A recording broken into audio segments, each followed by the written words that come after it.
Hello, Assalamu alaikum to all. Today's biology is third lecture. So today we discuss about the branches of biology. The modern biology deals with the study of function, structure, and many other description of the living things.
सवाल ये समझ आ रहा होगा कि हमने previous lecture में ये समझ आया था कि बायोलॉजी जो है इसमें हम लाइफ की स्टडी कर रहे थे, लेकिन अब बात आ गई कि मॉडर्न बायोलॉजी।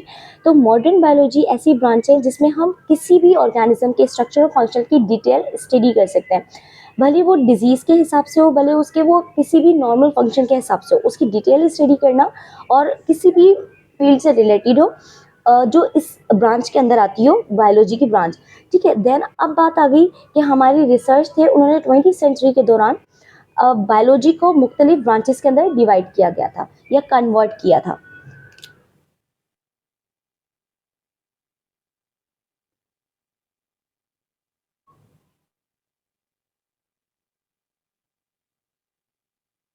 यहाँ हम लिख देते हैं रिसर्चर्स।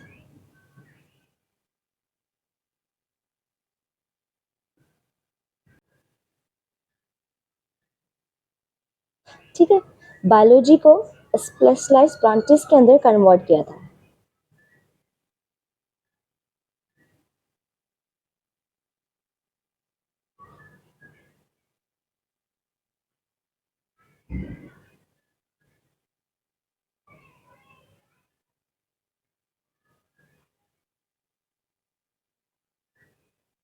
तो हमारी जो स्पेशलाइज्ड ब्रांचेस हैं वो हमें कुछ डिफाइन की गई हैं। तो फर्स्ट हमारी स्पेशलाइज्ड ब्रांच है, वो है morphology.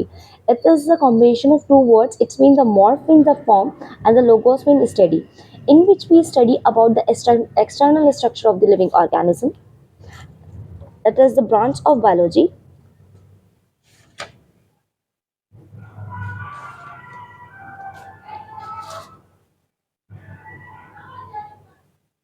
in which we study about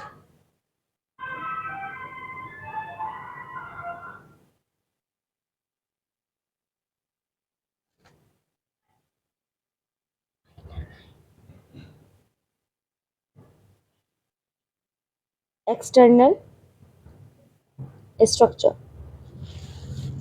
अब यहाँ हमें समझ आ रहा होगा कि मॉर्फोलॉजी में हम किसी भी एक्सटर्नल स्ट्रक्चर की स्टडी कर सकते हैं, ऐसे स्ट्रक्चर जो हमें नेकेड आई से नज़र आ रहे हों। मीन्स हम ये कह सकते हैं कि विदाउट किसी कट के हमें उस स्ट्रक्चर की स्टडी करनी पड़े, तो ऐसी ब्रांच जिसमें हम एक्सटर्नल पार्ट की स्टडी कर सकते हैं उसे हम नाम देंगे मॉर्फोलॉजी। अब हमारे फॉर एग्जांपल हम कह सकते हैं कि हमारे हाथ की, हमारे हैंड्स की स्टडी, आइज़ की स्टडी, स्किन की स्टडी अगर वो हमें नजर आ रही हो। Now the second branch is anatomy. It is also the combination of two words, anat mean part and up and tom means by cutting. अब ऐसी स्टडी जिसमें हम किसी भी सिस्टम को डिटेल स्टडी कर सकें, किसी भी पार्ट को स्टडी कर सकते हैं बाय कटिंग देम, ऐसी ब्रांच को हम नाम देंगे anatomy. In which we study of internal organ. It is also branch of biology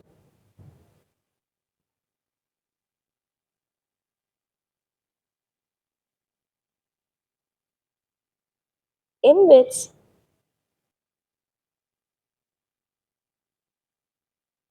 we study about the internal structure. अब स्ट्रक्चर है तो हमें इसके प्रोसेस भी हमें कंफर्म होंगे तब जब हम उस चीज़ को कट करेंगे। फॉर एग्जांपल जब तक हमें फ्रॉग को डाइसेक्ट नहीं कर सकते तो हम उसका डाइजेस्टिव सिस्टम आराम से और डिटेल में स्टडी नहीं कर सकते, क्योंकि रिजेम्बलेंस करता है फ्रॉग का और ह्यूमन बींग का डाइजेस्टिव सिस्टम। सर्कुलेटरी सिस्टम भी कह सकते हैं। अगर हमें डिटेल स्टडी करनी पड़े तो जब तक हम उस चीज़ को कट नहीं करेंगे या किसी भी प्लांट को अगर उसकी डिटेल स्टडी, उसकी इंटरनल स्टडी करनी हो या एनाटमी उसकी पढ़नी हो तो आप उसको कट के बगैर उसकी एनाटमी रीड नहीं कर सकते। So the next one is the cell biology. Cell आपको सबको पता है कि हमारा जो बेसिक स्ट्रक्चर है और वो है हमारा cell and the biology means life. तो सेल के पास भी जो है वो एक लाइफ होगी। तो सेल की स्टडी हम किस में करेंगे, कौन सी ब्रांच में करेंगे, सेल बायोलॉजी में करेंगे। और उसके जितने भी तमाम ऑर्गेनल्स हैं या कंपोनेंट्स हैं उनकी स्टडी भी हम सेल बायोलॉजी में करेंगे, in which we study about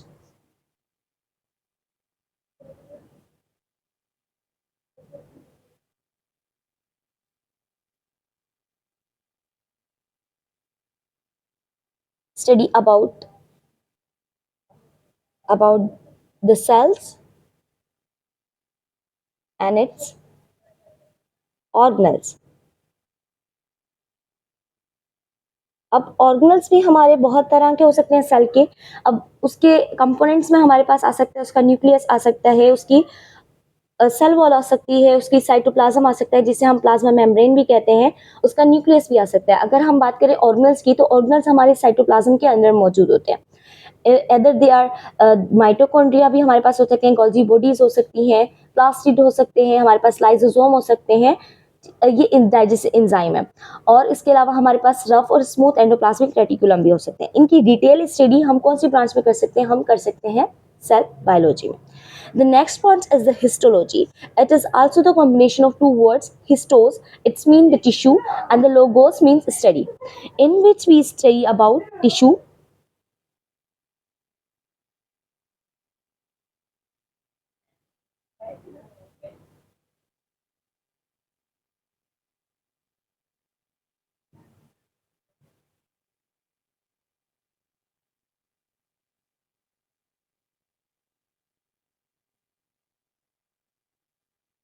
जैसे सेल्स मिलकर जब कंबाइन होते हैं तो टिश्यू बनाते हैं। अब टिश्यूज भी हमारे बहुत तरह के हो सकते हैं। जब एक जैसे सेल, अब डिफरेंट सेल्स मिलकर अलग अलग सेल्स अपना अपना ग्रुप बनाएंगे देन डिफरेंट टिश्यू बना सकते हैं। हमारे पास एपिथेलियल टिश्यू हो सकता है, हमारे पास मस्कुलर टिश्यू हो सकता है, नर्वस टिश्यू हो सकता है। ये हमारी डिफरेंट टिश्यूज के नाम है। अब नेक्स्ट हमारे पास आती है physiology. It is also the combination of two words, physios mean nature and logos mean study. अब ये वो वाहिद हमारे पास ब्रांच है जिसमें हम हमारे फंक्शन की डिटेल स्टडी कर सकते हैं, हमारे ऑर्गन्स के फंक्शंस की। अब ऑर्गन्स जिससे हमारे ऑर्गन सिस्टम के फंक्शंस की हम लोग स्टडी कर सकते हैं। जैसे हमारे पास डाइजेस्टिव सिस्टम आ गया तो उसका डिटेल स्टडी हम फिजियोलॉजी में करेंगे। हमारा सर्कुलेटरी सिस्टम आ गया, उसकी भी डिटेल स्टडी हम किस में करेंगे, फिजियोलॉजी में करेंगे। नेक्स्ट हमारा एक्सक्रीटरी सिस्टम आ गया, वो भी हम किस में डिटेल स्टडी करेंगे, फिजियोलॉजी में करेंगे। तो हम यहाँ ये लिख सकते हैं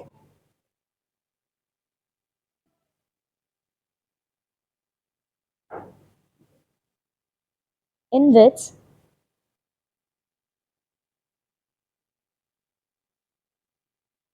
study about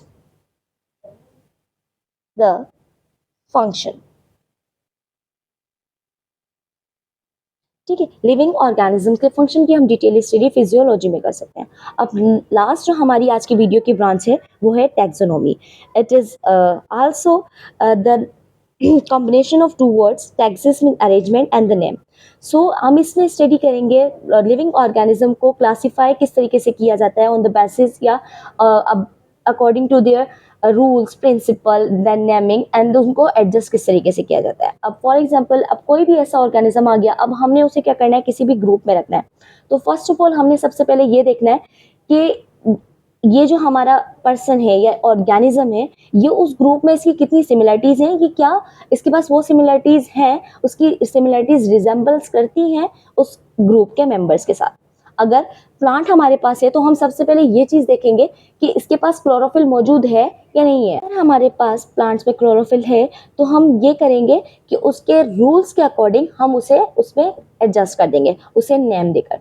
कि भाई अब ये इसके पास क्लोरोफिल है, मींस ये सिजाइल है, ऑटोट्रॉफ है, इसके पास तकरीबन कैरेक्टरिस्टिक्स प्लांट जैसी है, तो हमने इसे किस ग्रुप में डाल दिया, प्लांट के ग्रुप में डाल दिया। अब उसी तरीके से किसी माइक्रो ऑर्गेनिज्म की डिटेल स्टडी करनी पड़े तो हम उसके रूल्स के अकॉर्डिंग, उसके प्रिंसिपल के अकॉर्डिंग उसे नेम देकर देन उसकी ग्रुपिंग कर सकते हैं। तो हम यहाँ ये लिख सकते हैं टैक्सोनॉमी में, स्टडी ऑफ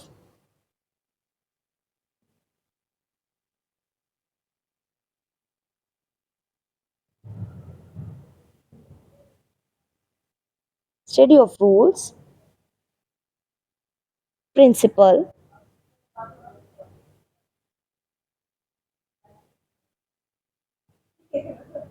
naming,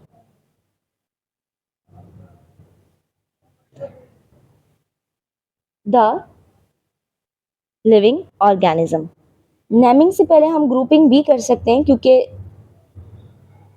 हमें एक ऑर्गेनाइजेशन बनानी होती है। नेमिंग दी ऑर्गेनिजम्स। सो आज की हमारी ये कुछ 6 ब्रांचेस थी जो हमें बायोलॉजी में डिस्कस की। इंशाल्लाह बाकी ब्रांचेस हम नेक्स्ट वीडियो में डिटेल में स्टडी करेंगे। सो तब तक के लिए अल्लाह हाफिज़। Till then do like, share and subscribe to our YouTube channel which is education study centre. अल्लाह हाफिज़।